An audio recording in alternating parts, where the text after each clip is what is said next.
There's another category that I failed to mention in previous talks and previous videos and messages. I forgot to mention although it may have been implied by some of the articles of clothing that I was wearing, briefly in some of my excerpts and takes. But I forgot to mention with words this group that's been around since ancient times, for hundreds of years, if not thousands of years. They're called the White Masters. I believe they consider themselves wizards, and they go all the way back to ancient Egypt, actually, ancient Babylon, ancient cultures, and they practice magic and sorcery, and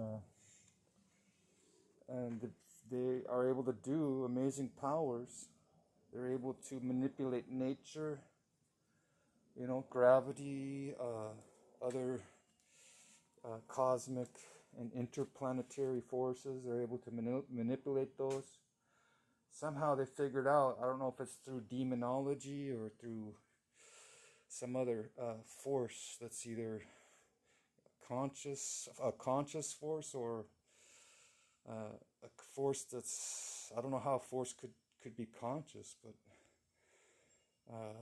there are forces at work that I don't know if they have minds of their own, or they can think or organize, but apparently they're able to figure out how to tap into it and use it to their advantage. That's where a lot of these theories by archaeologists and other scientists who say that the only way they could have moved these huge gigantic rocks, these stones, in ancient times, either the giants that we hear about, that we find in the fossil record, giants that are 15, 16, 18, 19 feet tall, or and they have big arms, so they can lift those rocks. Especially if you get a whole family of them together, they can lift those huge several hundreds of pound stones and lift them on top of each other. But and they're precise too, the way they fit those stones, and they're smooth, super smooth. So it takes a lot of strength to construct those, and to be at the quarries and carve them out with more than just chisels. I suppose they could do it if their chisels were were huge, gigantic tools for their big, gigantic hands. But they believe they've tapped into harmonics, sound frequencies. And they were able to become one with the object that they were moving. And as soon as they became one, harmonious with the object that they were moving, no matter how big it was, they were able to move it with sound. Levitation. You've heard of levitation in ancient times. And people even in modern times. Supposedly some people can still do it. I haven't seen it, but they show it in movies like Star Wars. People are able to levitate their own bodies because they practice a form of meditation where it gets them into a certain conscious state to where they can mimic the frequencies, because everything has frequency. Atoms, molecules, atoms, the invisible world that you can't see with the naked eye.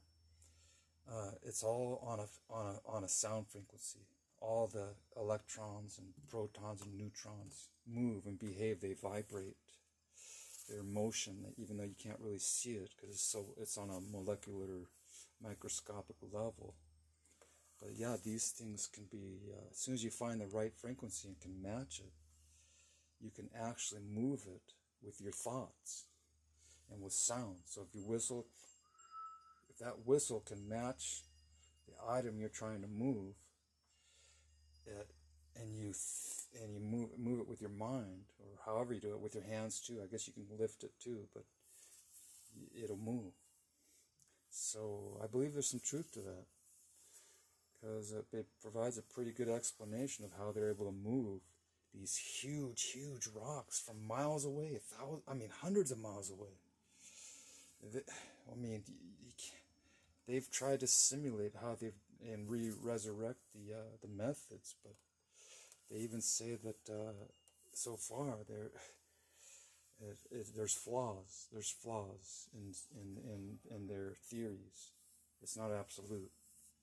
So they're gravitating towards mystical ideas, religious, spiritual ideas, where they are able to use spiritual concepts with scientific realities.